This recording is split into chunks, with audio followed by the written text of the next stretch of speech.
you can save $1,000 a month doing this. What's up everybody? Welcome back to Free to Be, and in today's video we're going to be talking about how you can save an extra $1,000 a month. Is it even possible? Well, you're going to have to stick around to find out, so let's get started.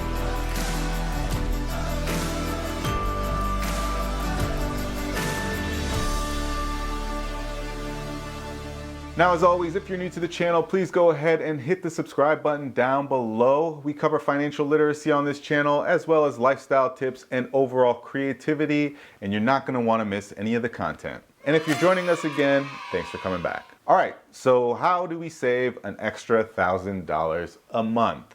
Well, there's several steps to this process. Unfortunately, there's no easy way for me to say, hey, do this one thing and you can save an extra $1,000 this month. And if anybody tells you that it's simple and just cut out one thing and you save $1,000 a month, I have no idea what they're paying for that costs $1,000 a month, but it's almost impossible to just do one thing. So the first thing you're going to have to do is you're going to have to get a hold of your spending by checking your bank account daily. Now, I know for some of us, the subject of money or just even thinking about money is painful, but I got news for you. It's time to rip the Band-Aid off, because this is going to be a big part of the process. You're going to have to understand your spending, and the easiest way to do that is to check your bank account every single day to see exactly what kind of money is going out. Now, I want to give you guys an example about something that I discovered on my bank account about 6 months ago that I put the stop to right away, was that I was paying $10 a month for a subscription to fantasy football data that I had signed up for back in 2005. So recurring cost of $10 a month every single month from 15 years ago, just cutting that expense out would have saved me $1,800 over the past 15 years. Now, I also want to point to this, that if I would have taken that same $10 from 2005 to 2010, let's say, that's about $600. And if I would have invested in something like Netflix, for example, I think Netflix in that time was an average price of like $25, $30 a share. Let's say I would have ended up with 20 shares of Netflix between 2005 to 2010. Do you understand that today I would have had nearly $7,000 off of that $600 initial investment 10 years ago? So think about that. Like, that's big money, but I didn't really realize, I totally forgot that I had signed up for this until I checked my bank account daily. And then one day I caught him like, hey, what is this $10 charge that I had completely forgotten about, and canceled that service. I think also in the 15-year period, I maybe checked that account once, and that was in 2005, and then I totally forgot that it was there.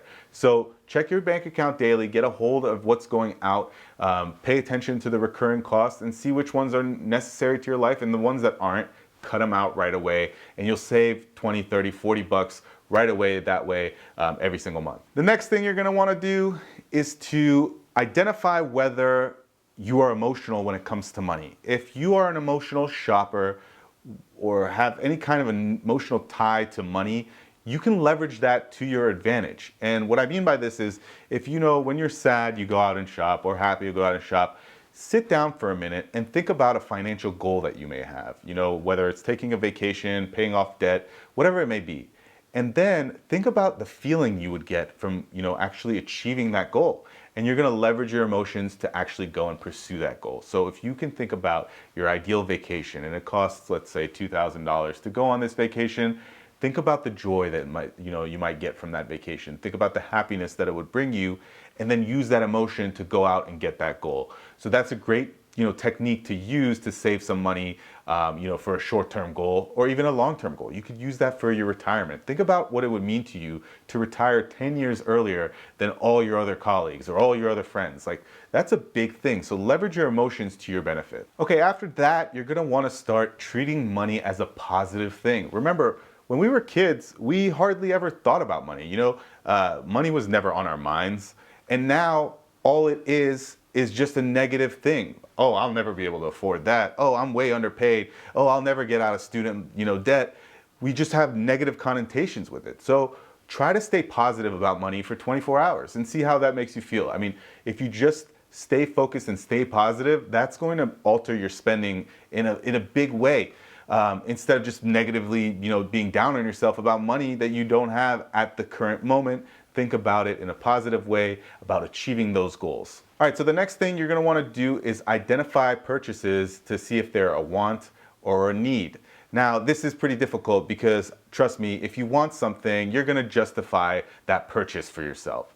But if you did the trick and leverage your emotions, and you have, emotions tied to long-term, short-term financial goals, just ask yourself, if you make this purchase and if it ends up impacting that other goal that you have, would you still want to make that purchase? Because odds are you're not going to want to make it, and you'll just pass it over and be on with it and go on to actually working towards your goal. All right, so the next important thing to do is to get aligned with your goals. Your actions have to actually be tied to the goals that you set for yourself. If your dream is to take a nice vacation, then why are you spending money buying a new car? Think about it like this. You have three options when it comes to money. You can make more money, you can spend less money, or both. So what's really more important to you? Do you want that new car smell, or do you want to be on a beach somewhere relaxing? Think about it that way. Make sure your actions are aligned with your goals and try to proceed as such. Because ultimately, buying new things might not bring you that happiness of that vacation. So make sure you're doing it in line, and you kind of just focused on the goal at hand. Now, this is another one that's kind of tough, but you just have to convince yourself that, look, these are my goals. This is what ultimately I care about the most.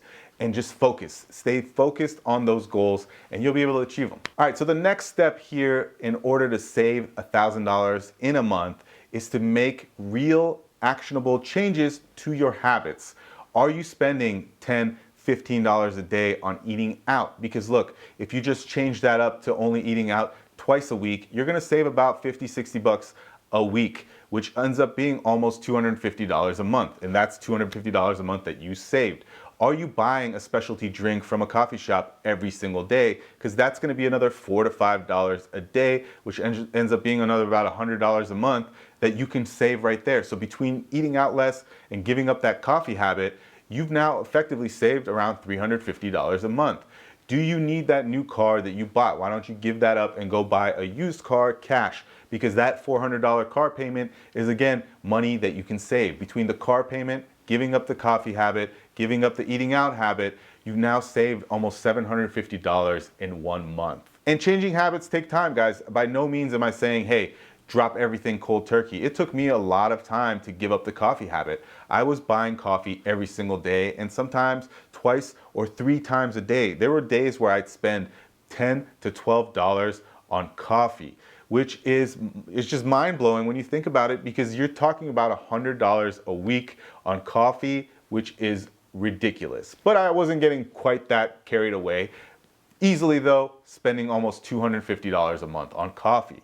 So I changed up that habit. Over the course of a few months, I decided, hey, I do like to buy an occasional cup of coffee, but I'm going to use it as a reward. I'm going to use it as a treat. So what I do for myself is on Fridays, on my way into the office, I'll get myself one drink from a coffee shop that is kind of like a reward for ending that week. So now I get a total of 4 purchases in at a coffee shop a month, which has reduced that cost in my life by almost $200. That's $200 extra that I'm able to save. And what I did was I leveraged that $200 and put it towards my employer's retirement plan for myself. And now I'm watching that money grow exponentially. So it's something that you have to work at, but you can definitely work to adjust habits in your life to save more money on a monthly basis. And ultimately, what all this is going to end up doing is snowballing in your favor.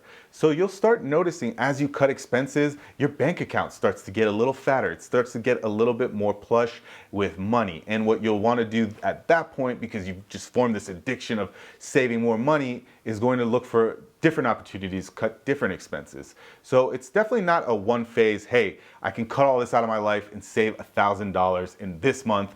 That's not how it works. And when I said in the beginning of the video that, is it possible to save $1,000 in a month? It is, but it's going to take a few months for you to develop the habits, develop the plan to put it in place. And eventually within, you can do it within a 4 to 5 month period of time. You'll be saving $1,000 a month because you've cut costs. You've figured out exactly what you're doing with your money, and you'll figure out how to use it to your advantage. If that's even just to go into a savings account, you can save $1,000 a month doing this. Okay guys, well that's all I had for this week. If you enjoyed this video, please let me know in the comments down below and give me a like on this video. It really helps with the YouTube algorithm and helps promote the video. And if you're new to the channel, don't forget to hit the subscribe button down below. We'll see you next time.